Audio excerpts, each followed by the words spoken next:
Partai Papieren dan Papieren Panwar bahasa Belanda. Jadi kalau disebut surat berharga pasti warga Papieren. Saya nggak usah budaya Papieren Panwar.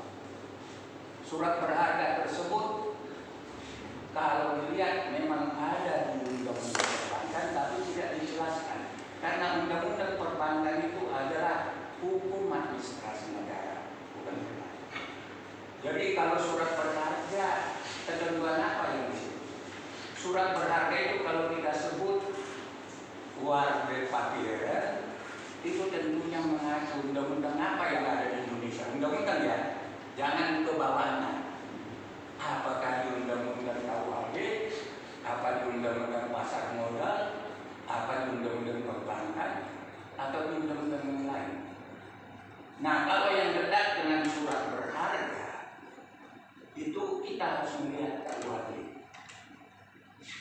Apapun namanya, terjemahan daripada business practice atau renaming yang ada di luar sana ke dalam negeri dalam hukum positif kita yang kita lihat hukum mana KUHP.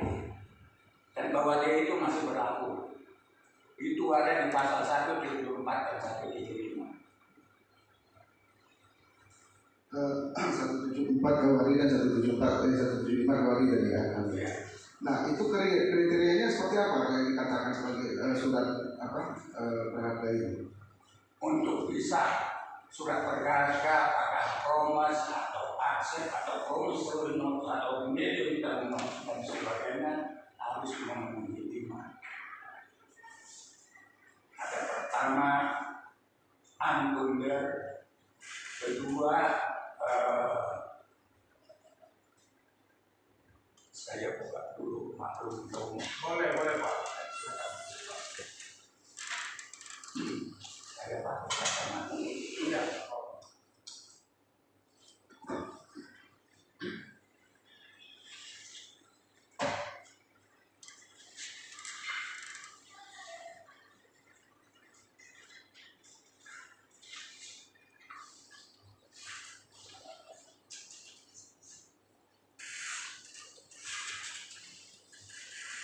Oke, pasal 174 KUHP menyebutkan bahwa surat sanggup ini surat sanggup bagian daripada surat berharga memuat hal-hal sebagai berikut. Pertama, baik klausul tertulis unbundle maupun sebutan surat sanggup kepada tertunjuk yang dimaksudkan dalam teksnya sendiri dan dinyatakan dalam bahasa yang digunakan dalam alas hak itu. Yang pertama. Yang kedua, penyanggupan tak bersyarat without recourse untuk membayar sejumlah uang tertentu.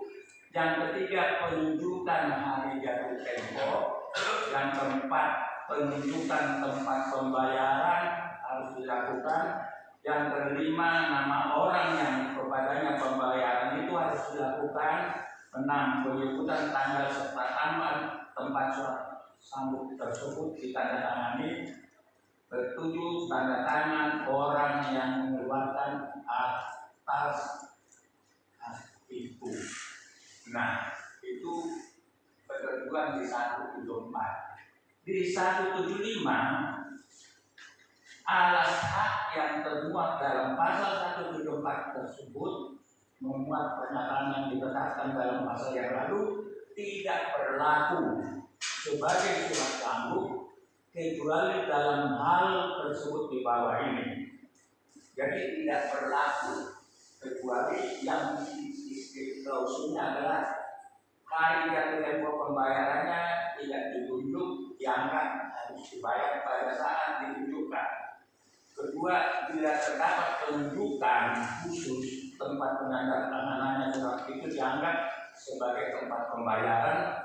Yang ketiga, surat sanggup yang tidak menyajikan tempat penandatangannya dianggap ditandatangani di tempat yang disebut.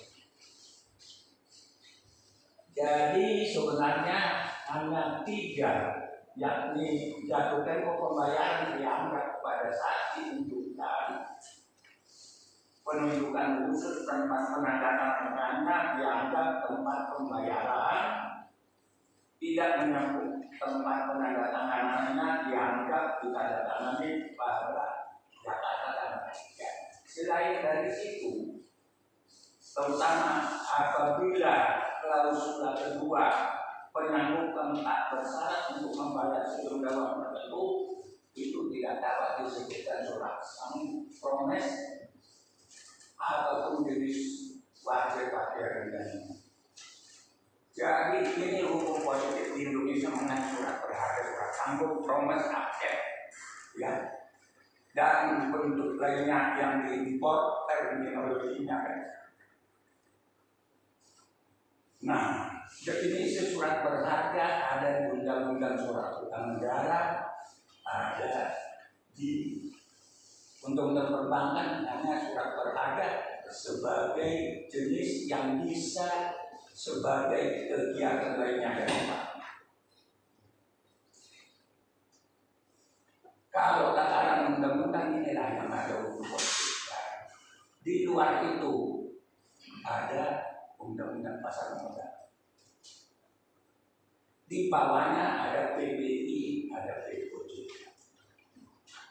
Jadi kalau dicari dasar hukum dari surat berharga, semua ahli, tapi saya sebutkan semua ahli karena hukum itu tergantung aliran mana.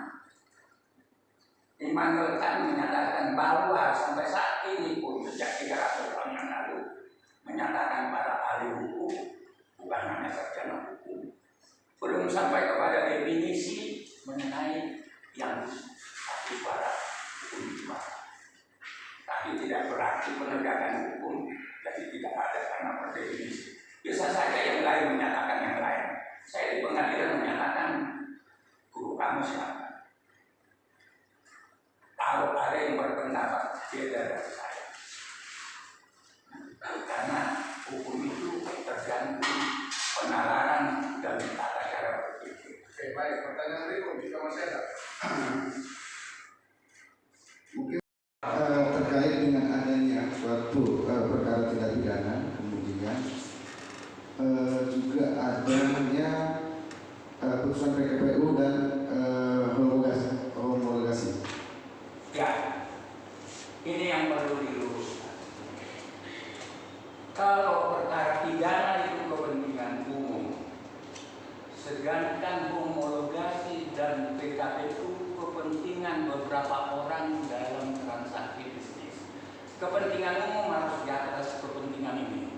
Jadi kalau suatu perkara, ini ilmu saya ya, bisa aja orang lain nggak setuju.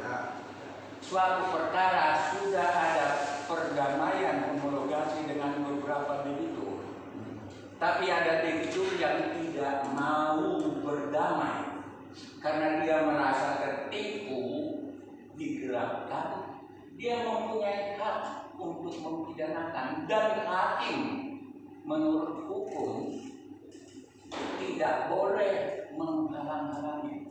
Kalau hakim itu bertegak, pidana harus didahulukan dari perdana. Jawaban Bapak ini. Baik, untuk pada kesempatan saya cukup beliau ya. Cukup, lanjut. Udah capek juga saya tadi. Saya nanti serah dulu. Ibu Rawi, Anita, dari Dina. Mungkin saya langsung aja Bu, terkait apa sih pengertian dari simpanan itu? Definisi dari simpanan berdasarkan undang perbankan itu. Ya, terima kasih izin menjawab yang mulia. Ya. Simpanan itu adalah yang dipercayakan masyarakat kepada bank, dan percaya itu didasarkan pada perjanjian penyimpanan dana antara nasabah dan bank. Simpanan itu terdiri dalam bentuk bisa giro, deposito, sertifikat deposito, tabungan, dan atau bentuk lain yang dipersamakan dengan. Oke, nah kalau maksud dari bentuk simpanan seperti yang tadi saudara Ahmad sampaikan, ada giro, deposito. Nah itu sendiri bentuknya seperti apa sih gitu? Dan giro itu seperti apa yang deposito itu? Baik, izin menjelaskan yang mulia. Jadi kalau giro, tadi itu kan sebagaimana yang sudah dijelaskan gitu ya. Giro ini penarikannya sebenarnya tiap bentuk simpanan ini memiliki karakteristik sendiri-sendiri. Kalau giro karakteristiknya penarikannya bisa setiap waktu, menggunakan cek di giro, sarana perintah pembayaran lainnya, atau dengan cara pembukuan. Kemudian kalau deposito karakteristiknya itu kan dia simpanan juga, tapi kemudian penarikannya hanya waktu tertentu berdasarkan perjanjian antara bank dan nasabah. Dan ada diet gitu ya, ada dietnya yang diserahkan kepada nasabah, dan sama semua simpanan itu pada hakikatnya dalam praktik perbankan sama itu ada imbalan tertentu yang diterima oleh nasabah. Nah, kemudian sertifikat deposito pada hakikatnya dia deposito, namun dia karakteristik yang berbeda adalah sertifikat bukti penyimpanan itu bisa ditindaktangankan. Jadi berbeda dengan deposito yang tidak bisa ditindaktangankan. Kalau sertifikat deposito, sertifikat bukti penyimpanannya itu bisa ditindaktangankan.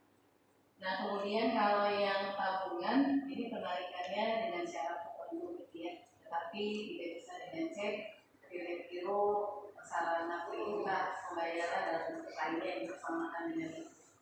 Dan yang terakhir bentuk lain yang bersamakan dengan itu. Nah ini kalau kita lihat ini ada di dalam undang-undang perbankan itu di penjelasan pasal 13 ini yang makna gitu ya, makna dari bentuk lain yang dapat dipersamakan dengan itu ya bentuk simpanan yang dimaksudkan untuk mengakomodasi perkembangan dunia praktik perbankan yang lebih cepat, yang dikhawatirkan lebih cepat daripada undang-undang perbankan itu sendiri. Jadi itu kemudian diakomodasi dengan bentuk simpanan itu, tetapi karakteristik daripada bentuk lain yang bersamakan dengan itu harus mirip dengan di salah satu di bapak tabungan, kemudian giro, deposito atau sertifikat deposito. Jadi ini untuk mengakomodasi ketika ada bentuk simpanan yang tidak masuk ke dalam 4 itu tadi. Kategori tadi ya.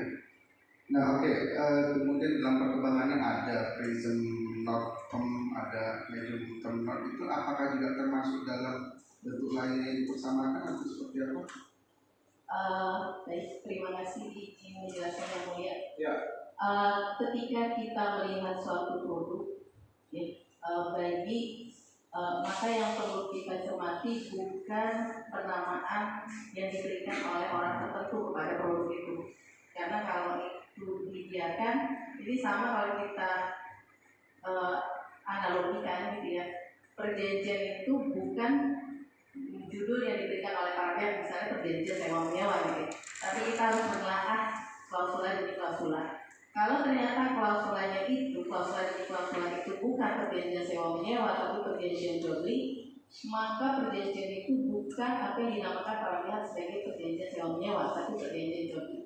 Nah, terkait dengan tadi apa yang Bapak tanyakan, maka kita harus melihat daripada menelaah gitu ya, melakukan penelaahan dari produk itu. Jadi walaupun pihak tertentu menamakan produk itu katakan sebagai medium term note, atau nama lainnya adalah surat pengakuan utang atau surat sanggup atau promissory note gitu ya, itu dinamakan berbeda oleh berbagai pihak, tapi pada hakikatnya itu merujuk ke pasal 174 KUHP. Nah ini berdasarkan pasal 174 ini ada 7 hal yang harus terpenuhi gitu ya. Yang tadi yang pertama adalah atas judul dan kemudian ada judulnya surat sanggup gitu ya. Kemudian yang kedua kesanggupan tanpa syarat untuk membayar sejumlah uang. Yang ketiga hari jatuh tempo. Kemudian yang keempat pembayaran. Yang kelima kepada siapa pembayaran dilakukan. Keenam tanggal dan tempat ditandatanganinya, dan kemudian yang ketujuh siapa yang menerbitkan.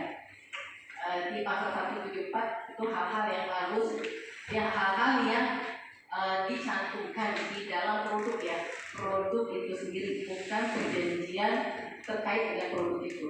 Nah, yang menariknya di pasal 175 KUHD ternyata ada hal-hal yang harus ada, yang ketika tidak ada maka produk tersebut tidak dapat dinamakan sebagai surat sanggup, surat pengakuan utang, promissory note, gitu ya, register note, gitu ya.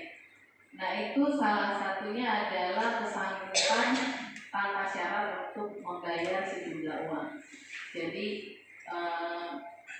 ketika itu tidak ada, maka walaupun para pihak yang dengan mana mereka ada di dalam hubungan hukum tersebut atau peristiwa hukum yang mendasari terbitnya surat tersebut, tetap surat itu secara hukum tidak bisa dinamakan sebagai surat sanggup, surat pengakuan utang, promissory note, register note, gitu ya.